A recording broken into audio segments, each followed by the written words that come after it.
So next part we're going to talk about how to integrate into patient care as you arrive on scene. Usually you're going to arrive on scene. There's going to be crews that are there already. They're already doing something with the patient, and you're going to be there to assist in some way. We did a lot of talking on day one of this program about what is the best way to integrate into care, redirect people, ensure things are getting done, and using your soft skills so that you build trust and that you don't create scars, right? So we're going to kind of put that to the test right now and practice those skills so that the first time you do it is not necessarily running a call, right? So first, let's kind of talk about how we build trust. So this is an open-ended question, and feel free to shout out. So how do you build trust with the providers that you'll be running calls with, both on an incident and an everyday, and not on an incident, in everyday life? FaceTime. FaceTime. Okay, so actually going and hanging out with people, right? Yeah, that FaceTime. Okay. As opposed to calling them on your iPhone. Give respect to get respect. Okay, so mutual respect. Respect each other to build that trust. Yeah. What ways do you show respect? Like you said, it's really just FaceTime, talking to them, getting to know them, but then also asking their opinion. Yep. Okay. Let them do their job. Okay, so asking them their opinion, right? So I like that. We're not just going in there and saying, hey, this is how I think it should be done, and here, okay, how would you handle this? What are your thoughts on this, right? Making them feel useful, important, like Yeah. they're doing their job well, they're appreciated. Giving good, positive feedback, right? What would you say? Yeah, let Let them do their job, right? So we're not here to come take over a call. It's not going to feel, we're not here with our capes coming in and swooping in and taking over patient care, right? Most of the time. So if they're doing their job, they're doing it okay, right? Even if it's not the way that you might handle that, right? You let them do their job. And we'll talk about some of those things and how to work through that. What else? How else are we building trust?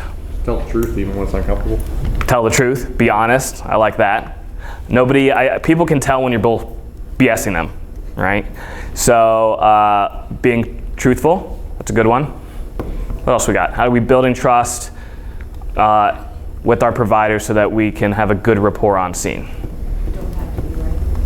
You don't have to be right? Yeah. So plenty of times I go into a situation and I'm thinking something different, or I'm thinking about a protocol, or I'm misremembering a protocol or misremembering something, and somebody will go like, actually, I don't think that's how that's supposed to run. And I'll go, you know what, you're right, that's a good point. Let me either I'll check, or I'll be honest and be like, you know what, you're absolutely right. So I like that one. What else we got? Chia, how do you build trust with your people? Make sure you run around them, talk to them on a daily basis, show up on calls as best you can. Yeah, show up on calls, doing what you can to help, even if you're 90% of the calls, more than 90%, a vast majority of the calls that you will run as we build out our expanded clinical scope, you won't be using those skills. You won't be using those tools. That's a very rare thing that I do on a daily basis. So showing up and running calls and being helpful in whatever way you can, whether that's carrying bags, whether that's helping with the stair chair, whether that's being a person on the corner of the stretcher as it's going down the hill. Not only is that modeling safety and good behavior, but that's also showing that you're a part of the team and showing that mutual respect, like, hey, I'm not too important to do this thing. And that's going to help you build rapport and get respect. And now when you need to step in and maybe suggest something because things are going off the rail, now they have that mutual respect and they're more likely to be like, I trust Ryan. Yeah, let's go along with that. Good. So this is a question that you were asked on the first day. What do you expect out of your EMS specialist showing up on the scene? So I wrote those down for day one and day two and put this in a word cloud here. So what are the expectations? Some things you said, They give grace. They have pride in what they're doing. They build a cohesive environment where people are included. They're the SME in what they're doing, subject matter expert. They model good behavior. They have zeal and excitement on the call. Even if it's a Charlie, it's not like, oh, I got to go on this Charlie call. It's like, ah, cool. We're here on this Charlie. Let's do the best we can. I'll carry a bag. I'll do whatever. I'll help hold the vomit bag. They don't dominate. They're accountable. They build people. They build people up. They provide an additional level of care. And they give feedback, and they're engaged. Other things that you all talked about was giving feedback, and we'll dive into that a lot today, about how to give feedback, when to give feedback, what's the best way to do it. They don't come in with the ego. They have clear expectations of what is expected of you and what you expect of them.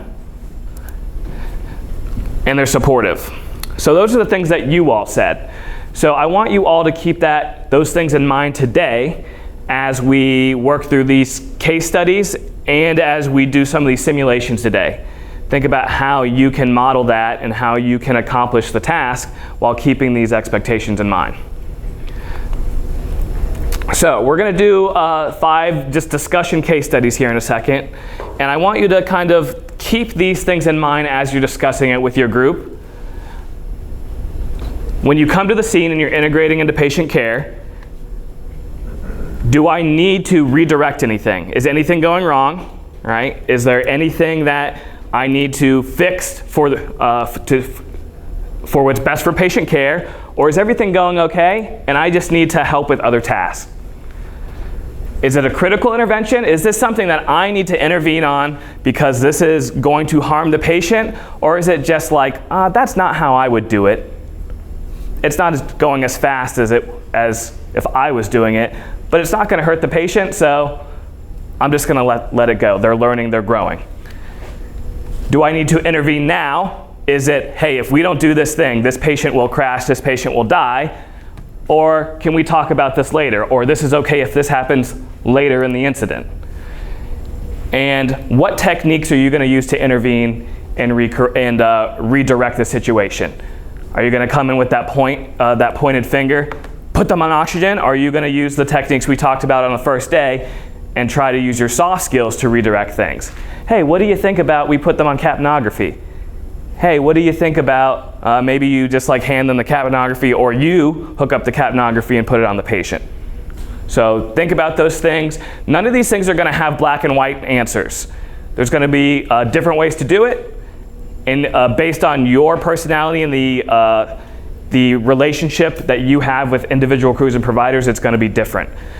But I want us to talk about it and give your opinions and give your thoughts. So this is what we're going to do. We'll split you up into 3 groups. So we'll keep you at your tables, right, across. And we're going to read the case. I'm going to give you all a few minutes to discuss if there's anything that you need to intervene on and redirect. And if there is, how you're going to do it. What techniques you're going to use. What language you're going to use to redirect patient care. Okay, so first one.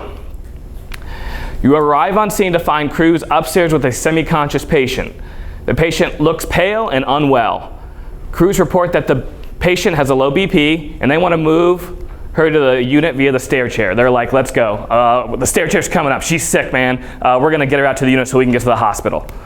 So question, what are your thoughts or concerns, if you have any, and how do you best reprioritize patient care? Man, it has been a long week. Okay, so think about those things. Huddle up in your group. I'll give you about 5 minutes to discuss it. All right, so questions to ask yourself. So first of all, do you have any concerns about the patient care that is occurring right now? Yes. Yes, okay. We have some concerns. What are your concerns about the patient care that's going on right now, Billy? Hypotensive. Okay, they're hypotensive. Why is that concerning? Because that's bad. I like to have my map in a range where my brain is functioning, generally. Vital signs are vital. Vital signs are vital, as said by Socrates. Yes. Yeah. Okay, so but what about that? What about the situation, the hypotension, and what's the path that we're going on is concerning us? What are we concerned that might happen? They're not treating the. We're worried that we are deciding to move, right, and that this patient might code or syncopize or become worse as we're moving the patient. Any other concerns? I heard some people talk about the mode of transport. Yeah, so we're putting them in the least encompassing, the least safe way to move someone in some ways, right?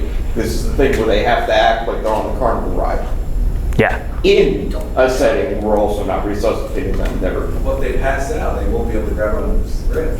That's true. That is true, yes. And hopefully you've got enough core muscles where when they slide to the side, because they go into cardiac arrest, you don't fall down.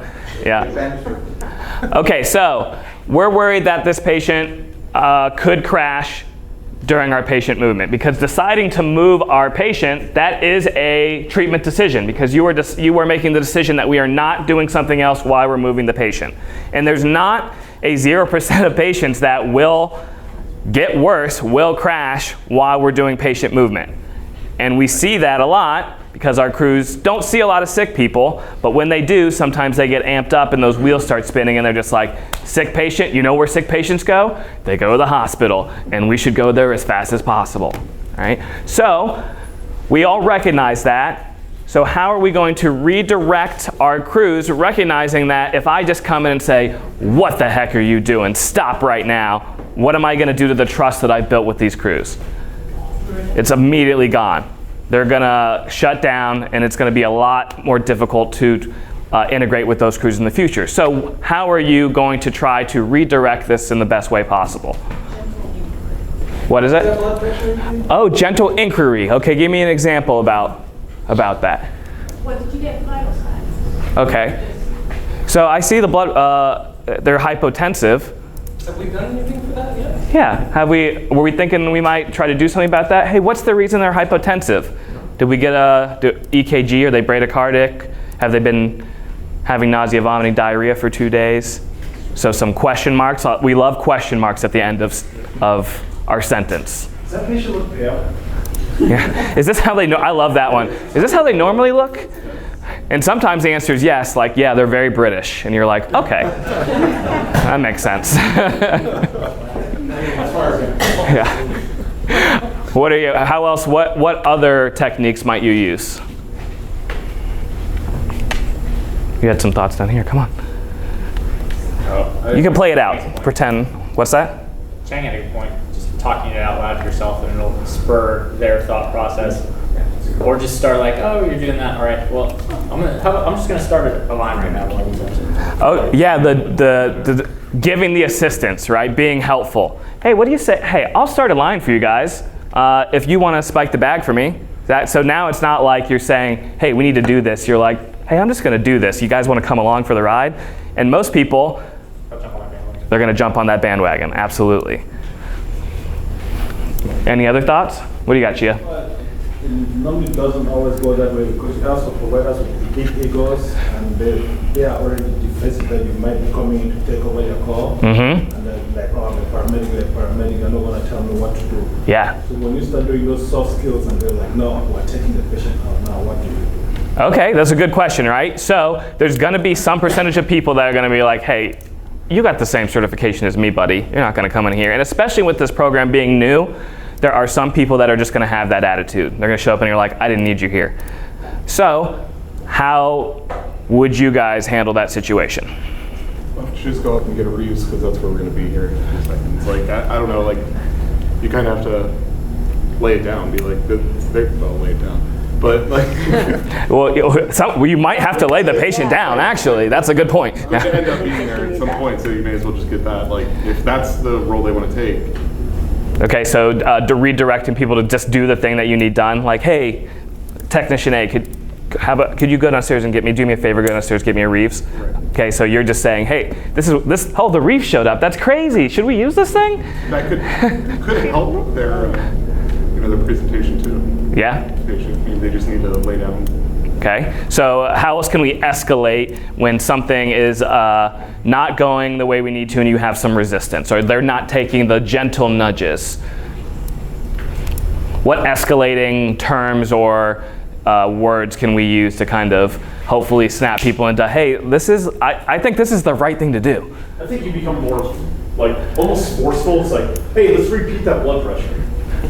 Okay. You can just flat out say, this patient's sick. Yeah. Just state the obvious. What's your plan This for patient a is sick, code on the stairs. Yeah. And sometimes it's not stating the fact that, hey, this guy's really sick. Sometimes, let's be honest, we have and Steve's going to talk about this, and I steal his term, we have a relatively vanilla EMS system where we probably aren't running the sickest not patient every single day.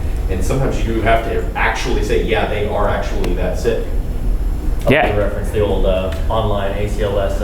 I got a bad feeling about this. Yeah, no, the escalate. Yeah, hey, I am concerned that this patient's going to go into cardiac arrest while we're on the stairs, right? So you're just stating it. You're making that clear. So, like Winstead said, sometimes we don't recognize they're sick. Like, hey, this patient looks sick. Let's do something about it. I like the I'm concerned with, or hey, so if this patient goes into cardiac arrest when we're moving down the stairs, what's our plan? And like, if is anybody going to have a really good answer to that? So if they're in the stair chair and they go into cardiac arrest, what's your plan? Well, I was thinking he was just going to do CPR like this, and then I was going to blow into her mouth like this. And no, nobody's going to do. They're going to be like, okay, I see what you're saying. Let's go with the plan to try to stabilize before we move. I think something else, John, that you're going to have to deal with is we've got a lot of dual-hatting captains, and the lieutenant pulls up. You think they're sick, you know they're sick, but the captain's in charge and he's the medic. How do you handle that? Well, that's where building a relationship before. Right. Yes. You know, like being able to show that, like, you know, hey, you're a competent provider, and, you know, having people trust you. You know. Dr. Dan's like, don't be the first time you meet your crews be standing over the really sick patient, because that's going to make things really difficult to handle. So getting to build that trust with your crews and your providers, with everybody from the captain down through the probie, so that they already know what the expectations are. They know that, hey, I'm not here to just take over the call. So if things are kind of like escalating, like I have the best interest of the crew and the patient at heart, so that there hopefully is less pushback. And one way I've always explained to interns is like, I'm the bumpers on the bowling alley. I'm just here to keep the ball out of the gutter. Exactly. Yep. Good. Any other thoughts before we go to the next one? All right. So, case 2. You're added to an alpha event that has been upgraded to a CPR. You arrive to find the crews in the back of the unit. They report the patient was found in the front doorway in cardiac arrest. Ugh, I hate Windows computers. Jersey right there. Virtual health. Defibrillation pads are in place. There's one person doing CPR. The ALS provider is prepping for intubation, but there is no IV/IO access. What are your thoughts or concerns? And how do you best reprioritize patient care? So back in your groups, I'll give you like 4 or 5 minutes. Is there anything that you need to reprioritize? And if so, how are you going to go about it? Some good discussions going on. So you come in, you open the back of the medic unit, you see this situation. What are your thoughts? How many providers? It's the engine crew. So there's just 4 people. Well, the captain's outside. He's trying to get patient information. Yeah, he's checking smoke detectors. Yeah. Boop. This one's good. Okay, so there's 3 in the back already. Yeah. What thoughts do you have about it? Do you have questions? Do you have thoughts? Do you have concerns? What was the alpha event for? Was it a choking? Okay, so coming in and being curious. So you come in and you're like, hey, there's no IO, but you're going to the airway. Like the first thing you're thinking is like, bro, what are you doing? But they could have a very valid reason for doing that. Yeah, the wife said he was eating a big steak and then started choking and went down. So now you're like, oh, that actually makes sense what you're doing. So asking questions, maybe that's a very reasonable plan of action they're taking. Absolutely. So I want to know that. Let's say that, nope, this is just they were just having tachypnea, shortness of breath, and then they went down. So it's a medical cardiac arrest. What are our thoughts? How are we going to, do I need to redirect? How do I start addressing what needs to be, okay, let me rephrase the question. In a medical cardiac arrest, what are our priorities? CPR, defibrillation. High quality CPR, defibrillation. Are those things being addressed at this moment? Looks like it. Looks like it. Let's say the firefighter's doing good CPR. They've got the pads on, so I'm assuming they're at least did one rhythm check. Okay, so what's the next thing on our list?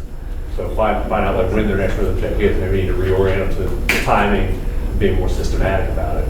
So have them talk out the situation they're in. I like that one. Sometimes it gets hectic, especially when there's like only one provider there and they're trying to do a bunch of stuff. One ALS provider on a person who you went for a medical call and then suddenly it's a cardiac arrest, right? So you think you're going for a medical, you run those all day long, suddenly you've got a cardiac arrest you're running. So they've now switched their frame of mind, they might be spinning, so you're like, hey, how can I kind of reorient them and get them back on track and maybe then let them continue to lead the show once I've got them back on track. So that's ask a question. Hey, when's your next 2-minute check? If they've got nothing, I don't know.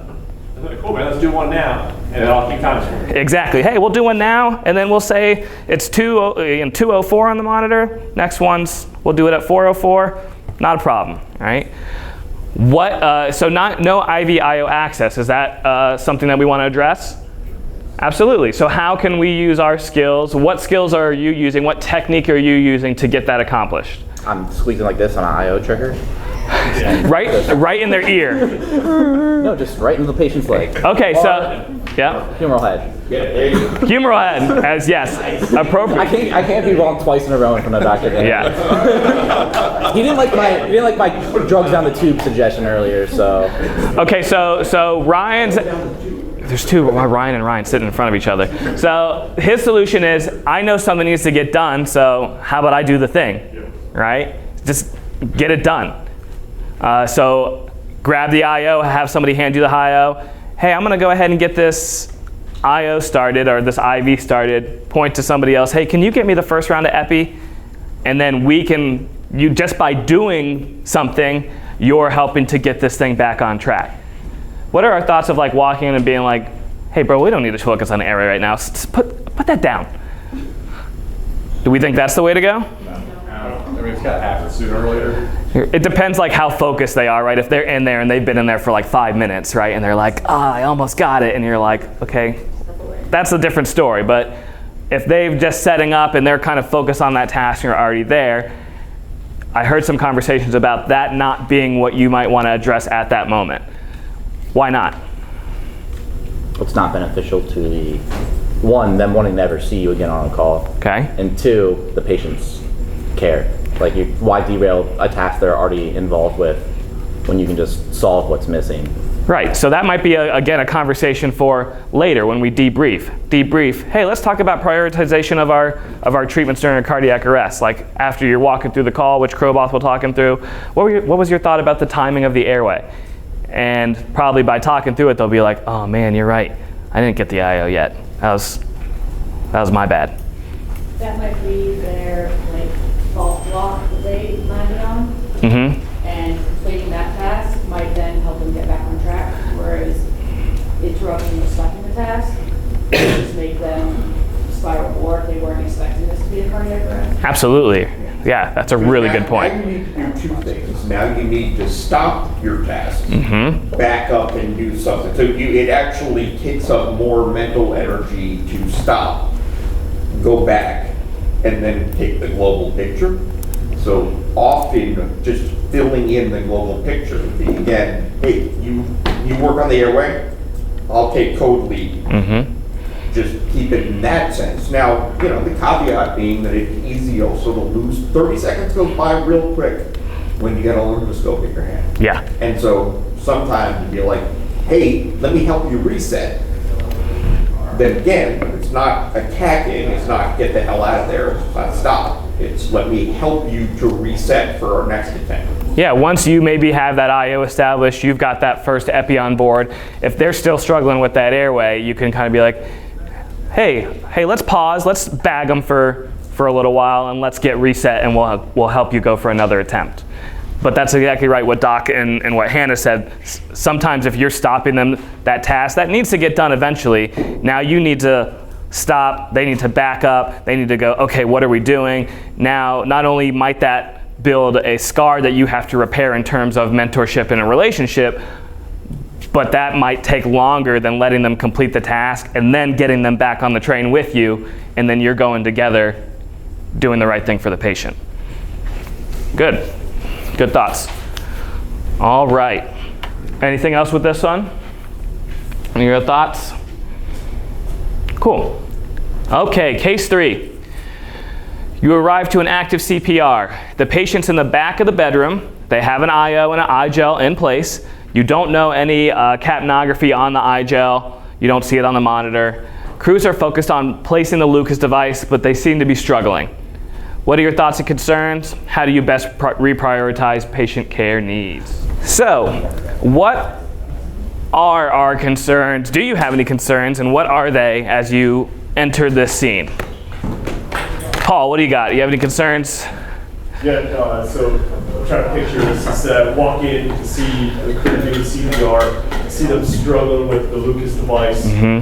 Can't get it on. This stupid I thing. do my own tactical pause, like, okay, where are they? Okay, what's going on?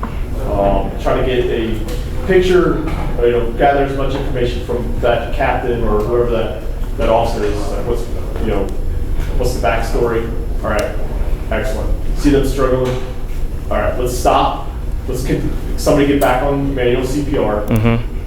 At the next rhythm check, this is when we'll put the Lucas back on. And then usually I'll throw them the end title. Awesome. Yeah. Okay, so first you said a couple things that are important, right? So you're coming into the scene, you're kind of taking it all in, so you're able to kind of take in the bigger picture because you're not involved in doing a thing. That's a really important skill to develop as you come in. And then you're walking in and you're trying to get the context. You see them trying to get the Lucas device on. Maybe this was their rhythm check and they're trying to get it on, but if I was coming up the stairs or coming in the house and they're still messing with it, has it probably been more than 10 seconds since they stopped CPR? Right. So the next question you have to ask yourself is this is this something where I need to intervene immediately or something where I can give them time? This is an immediate intervention. Why? Detrimental to patient care. It's detrimental to patient care, right? This will negatively affect patient outcome. We know that you should not be off the chest longer than 10 seconds. So, and as the longer you're off the chest, the likelihood of their survival goes down. So this is an intervention that I need to make right now because it's critical. The patient will potentially be more dead, if that's possible, if we don't fix this. So, how do we, knowing that we have to do this right now, how do we do this in a way that is effective and then gets us back on track? How about we get back on the chest with compressions? Okay, so that's a question. So how about we get back on, now I'm looking at you, even if I'm like, yeah, okay, but I almost got it, LT. It's right there. It's right there. I think this is the time where you don't, quote unquote, sugarcoat it. It's because this is definitely, we've talked about, this affects patient outcome. Yeah. Hey, stop what you're doing. Get back on the chest. Direct, sometimes. Hey, what are you thinking? No, I need you to do this right now. Yeah, and so you need to give direct instructions, right? But do it in a way that's, you don't want to be an asshole about it in the best way possible. Yeah, so non-New Jersey style, whatever that means, right? Okay, so, hey, let's take a pause. Let's get back on the chest. Hey, you, if you know, hopefully you know their name, but if you don't, hey, you, let's get back on the chest. They start CPR, and then what Paul said is now we can discuss how we can get back on track. So, hey, it looks like the back plate is high, so let's move this down to where it's proper, and then our next, it's this time right now, 2 minutes from now, we'll get the Lucas back on. So, hey, you get it set up, make sure all the clips are undone, make sure it's on and ready to go. So that there's a plan that everybody's on board with moving forward. Good. And anybody else have any thoughts on how they would address the situation or handle it? No? Cool. The end title part, right? Is that in an immediate, I need to get this done right now? Not necessarily, probably not, right? We need to address our major things, right? Our 2-minute rhythm checks, high quality CPR, VIO access with meds every 3 to 5 minutes, right? So knowing that that's not an immediate thing, how can we eventually get that on so we can have a good clinical picture? Pull it out here, somebody do it. Yeah, either pull it out and give it to somebody, do it yourself. Usually, everybody wants to do a good job. It's usually just something that they didn't think of, right? So at some point when you're in the midst of your 2-minute cycle and things are kind of in place, hey, Ryan, when you get a chance, can you go ahead and throw the end title on? Or whoever's by the monitor and by the head? Oh, yeah, easy, right? Sometimes it just takes them getting that little mental reminder and they're ready to do the thing. Cool, good job. Okay, last two we'll kind of just do open forum and discuss it. Okay, so case 4, you're dispatched to a Bravo event for an AFR, with an AFR in an ambulance for a 20-year-old who fell in the bathroom complaining of localized knee pain. All vital signs are stable. Crews have already given 50 micrograms of fentanyl and they're ready to move the patient. What are your thoughts or concerns, if you have any, and how are you best contributing to patient care? Sounds like you're going pretty well. It's my time to just make it easier for them. Yeah, absolutely, right? Hey. Make sure that stretcher's faced the right way and down. So do we have any concerns about patient care right now? Anybody? No, seems like they're doing a good job. Solid, you guys are doing great. Looks like you got this under control. What can I do to help? All right, like you said, can I make sure the stretcher is facing the right direction? It's down low, the straps are undone. Can I help move some bags down to make the transition easier? Do we find this guy's ID? Yeah, do I need to get more patient information, find ID, whatever that is? Good. Yeah, is there something small, like if they're still in pain or every time we move, right, it hurts. Hey, what do you think, great job with the pain management. It looks like she's still in some discomfort when we move her. Do you want me to go grab the vacuum splint? Or can we put some padding here? Some small stuff. So note you're running with an ambulance crew right here. So these are usually your younger providers, a little newer in the department. How can we interact with them to make this like a positive experience and a good mentoring event? Yeah, this is the one, the cheerleader, who's like, hey, great job hooking up the reeves together, cross straps, make sure the arms have everything. All little things that encourage them and boost their confidence. Yeah, this patient isn't critical, right? It's very unlikely that they're going to die within our, unless we do something pretty serious to them, right? So this is the time that we have some time to maybe walk through and help them with a really good patient assessment. Help them understand what's going on. Okay, hey, good. Did you see the knee? See how it looks like their kneecap's just off to the side? That's a patellar dislocation. It's, if this was a true knee dislocation, it might look a little different like this. If it was a true knee dislocation, we would probably want to go to a trauma center or Fairfax because that's a more serious emergency.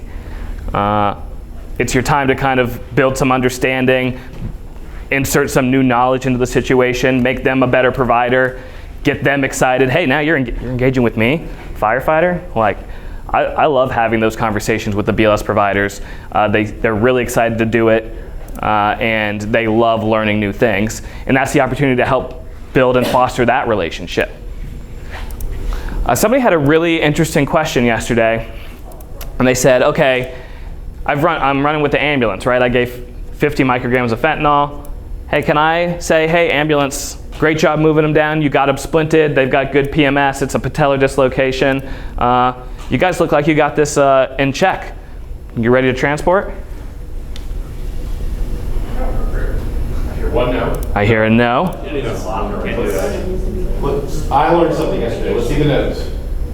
Raise your hand if you say no. This is ALS. I gave fentanyl. There's a Schedule 2 narcotic. On board. Let's hear yeah, sure, they can go if everything seems okay. I got 2. And then I got a whole bunch that are not willing to put their reputation on the line in front of all these people. So, I don't know, Doc, do you want to talk to it about it, or you want me to? Yeah, Doc, yeah. Okay, so they got Call the cop, they have They have Narcan. If your patient is having a negative reaction of 50 micrograms, they have a severe sensitivity to narcotics. Or as much as we joke about that, right? Or there's a medication error. Or there's a medication error. But so, as you think about this, I think the actual, like, they have Narcan, they have a bag valve mask, does play into this, right? Because when you're thinking about whether you would send someone or not, of the things that you consider are the consequences or the risks in this scenario something that we can mitigate or not mitigate, right? And that's really how I approach all of these decisions. So by state reg, you are allowed to have BLS can transport someone with an IV in place that is not running anything, and there is no requirement that you automatically pop off and you have to be an ALS patient because you got a dose of narcotics. So the way I look at this is a tool in your toolbox. Use it correctly, like all your other tools, right? I mean, you can cut your finger off with almost any tool that you have in your garage if you use it wrong. And I think of this the same way. So if this is a case that is a healthy 20-year-old with a BLS mechanism that I've given a single dose to, I've watched them long enough that I feel comfortable that I didn't accidentally give them 200 and that their respiratory rate is good and that the story really is purely BLS. It is reasonable to transfer for this person to be transported by BLS. It turns out that the more ALS, that this was a 20-year-old that fell down, a flight of stairs, yeah, wall, or their vital signs are otherwise out of normal limits, or you're concerned that their mental status is quite great, or you think you're going to give them another dose of pain medicine en route. There are plenty of reasons to consider saying, yep, we should move this person with ALS Overwatch. And use your tools right. Yeah, so it is a tool in our toolbox. So we can give pain management, and then if that patient responds in a positive manner and has no negative side effects, we've watched them long enough where we don't expect that to happen during the transport, it is completely appropriate to say, hey, yeah, you guys can take this BLS. My concern would be if I don't know the crew or I don't know how well the crew is, are they going to give that information to the hospital appropriately? Or yeah, and that's where that relationship and that training, we should be building our BLS providers so that they're completely capable of that. If they're not, this might be the one where you ride in and you say, hey, you got this, you're going to be doing the report, you're going to be doing the handoff, I'm just here, so that the next time that happens, they're comfortable doing it. Or if I were doing it, I would be the one that's like, go ahead and head to the hospital, I'll call the report in, so at least it's documented somewhere. Yeah, and you could do that or say, hey, give the call, we want to give as many opportunities as possible for them to build a skill, especially a skill that is like not life or death. So, hey, how about it's really important that we let them know we gave them pain management, it's a patellar dislocation. Before we roll off the scene, make a call to the hospital, and I'll be right here. So you're more comfortable with it, and now they are getting the skills of making that report. Yeah. And let's do this together because we're building our team is always a reasonable answer, right? And again, I love the idea that you can call while I'm sitting here, and I'll jump in if you need help. I'm not going to let you flounder. I'm not going to let them, beat up on you. Those are all things in our toolbox. And remember, so you can have somebody transported BLS who just has an IV lock-in. But remember, we don't have to give pain management IV. Intranasal is actually shown to be a very effective pain management route. So especially if you give somebody intranasal, I almost said Narcan, fentanyl for their pain, they're now in a more comfortable place, especially after we've moved them to the stretcher. They don't even have an IV. There's nothing in place that there's even to be worried about there. So again, using it appropriately, helping them understand what the side effects could be, being pretty confident that there's no negative side effects that are going to occur during transport. Yes, this can be appropriately transported BLS after narcotic administration. So what if my BLS provider goes, hey man, you just gave a pain med, that's ALS, dude. Like, this is an ALS call all day. You don't turf this on me. What's your conversation there? Or how can you address that or handle it, or how are you working with that? I should never make somebody do something wrong. Yeah, in the short term, this is an ALS patient that I can deal with later. So you're going to deal with, so wait, you're saying you're going to have that conversation now or later? Sorry. We're going to have the conversation later, so, okay, I got you. Yep. We'll have the medic go with you. And then just talk about it later. Yeah, okay. Hey, cool, man. Hey, I'm going to ride I'm happy to ride this in with you. I'll be right here. I'm going to have you do the report. I'm going to have you do the call-in. I'm going to be right here if you need anything. Have that, continuing to have that conversation, having those learning things while you're en route to the hospital, letting them know that when appropriate, this can be a BLS transport, but you're not right there going like, dude, this is BLS, get on the road. Building those relationships, and then hopefully if that happens next time, now you've built that trust that you're not just trying to turf this off on them, right? This is appropriate care, and now they're more comfortable to do that next time. Seem reasonable? More times often than not, I find that BLS providers are like, oh no, I got this, and you're like, no, I'm coming. Yeah, I don't foresee that happening. I do agree. Our BLS providers are like very engaged and very excited to do stuff, so I don't think that's something that would happen, but you never know. What I've gotten is, you could come with me because the vital signs are out of norm, and my EMS captain's gonna. Yeah, well, so, and those are the things to have those conversations with, right? So I've been incorrect when somebody, I've been like, hey, this is BLS, and they're like, hey, their blood pressure is 190, 196. That's ALS. I'm like, you know what, man, you got me.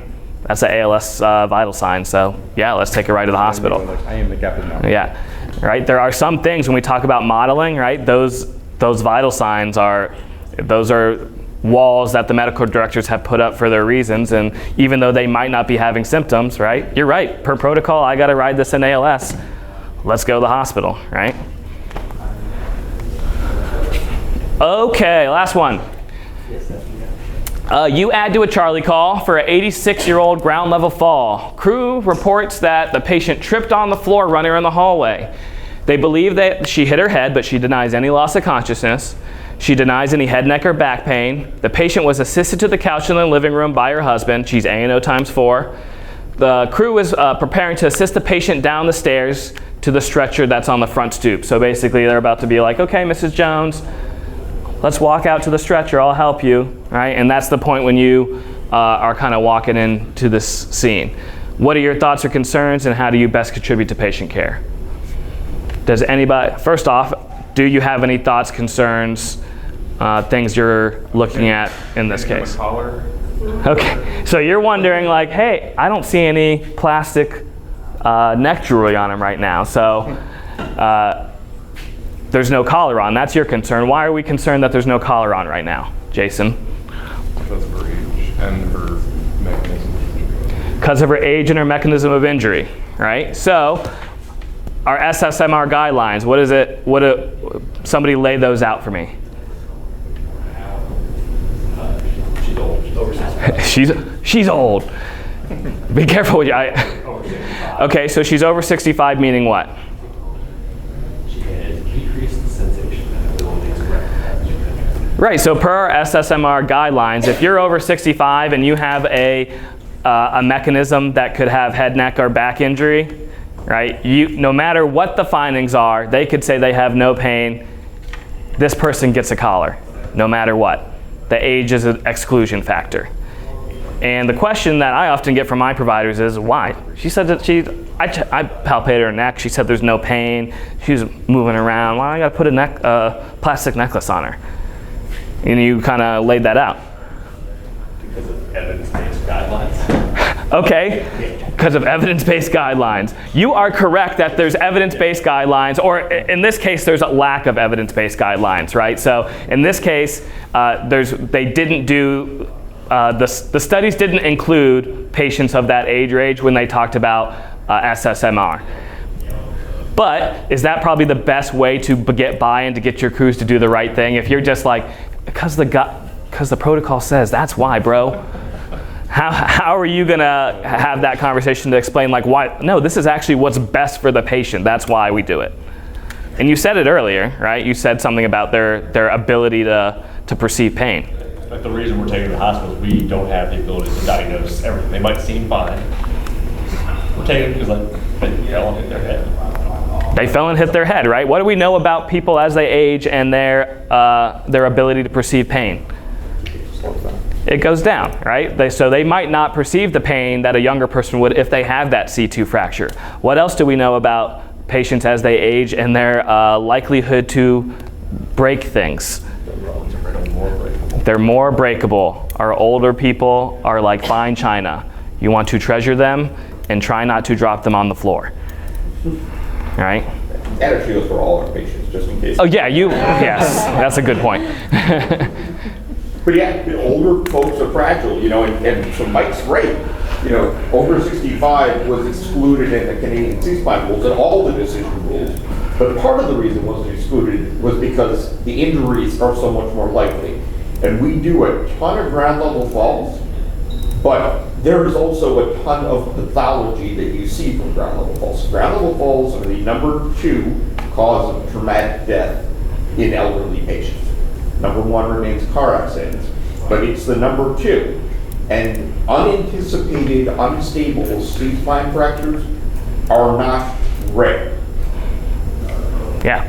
So, and this was something that the docs were talking about yesterday. When they have a ground level fall hit their head that comes in the hospital and they're over 65, that person gets a CT. It doesn't matter what the physical findings are. That is, oh, you're over 65, you had a fall, you get a CT, right? So even them in the hospital, even doctors, they have exclusionary criteria as well. Yeah, it's interesting when you look at how our electronic orders are built in the emergency department.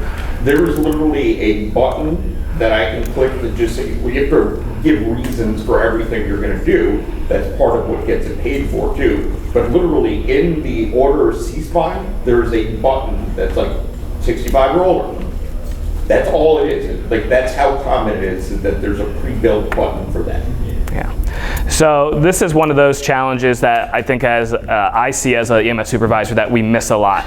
And the comment I get a lot is, Cap, that thing's so uncomfortable. She's got no pain. Why do I even got to bother with that? So having that, being able to have that discussion of why it's good for the patient, and then what to do if you're really unable to. Are there some patients that just aren't going to accept a C-collar? Yeah, they get it on, they're like, this thing's so uncomfortable, and now they're moving their head and their neck, right? Is that probably good for their neck?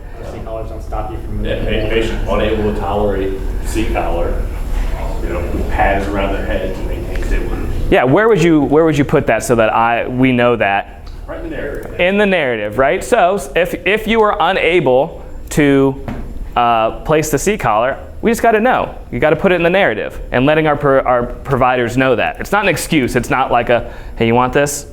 No? Okay, cool. Patient refused collar, right? We really have to try to explain why, but then if there is a true reason for it, documenting it in the narrative. I know I think one of the, this is a call from over 10 years ago that I remember. A gentleman had a ground level fall by his couch, right? Nice man, initially didn't want to go to the hospital, convinced him to go. So we help him out, put him on the stretcher, take him to the hospital, no C-collar, go to the hospital. I come back, 30 minutes later with another patient, and the nurse goes, hey, yeah, you know that guy you brought in? He had a C2 fracture. I'm like, oh? Right? So I'm just like, it's the things you don't think about. Luckily, he didn't have a bad outcome, but if we could have moved him the wrong way, he could have moved his neck the wrong way. Next thing, he's not breathing or he's paralyzed, right? So being able to have that conversation is important. It helps to acknowledge the fact that no one wants to put these on their patients, not just because of not laziness, it's like they are uncomfortable. And I'd say hopefully it won't be on that long. They'll be able to get a CT quick. Sometimes I keep in the back of my mind, you know what's even more uncomfortable is a wheelchair. I don't know. Some of these new ones look real nice. No, but you're right. Yeah. So yeah, using reasoning with the patient, right? Oh, I don't want to put that thing on. Yeah. Hopefully you'll be out of this thing as quickly as possible. The doctor will do an assessment, order some tests, and you'll be out of there in no time. Hopefully, right? And then there's always the floor runner. I just like to put that in there because that's my soapbox, right? Hey, Miss Jones, do you really need that floor runner in the hallway? It doesn't really go well with your walker, right? Because we know people love to trip on those things. All right. Anything else to add to this one? So these are kind of pointing out kind of the places that we see some challenges and how to interact with them, from the most important, I need to interact now, to some very basic Charlie calls. As we talk about, we want to kind of raise the bar for all of our providers. These are the little things that you can interject as you build your relationship, as you build trust, as you mentor, to make our system and our providers better.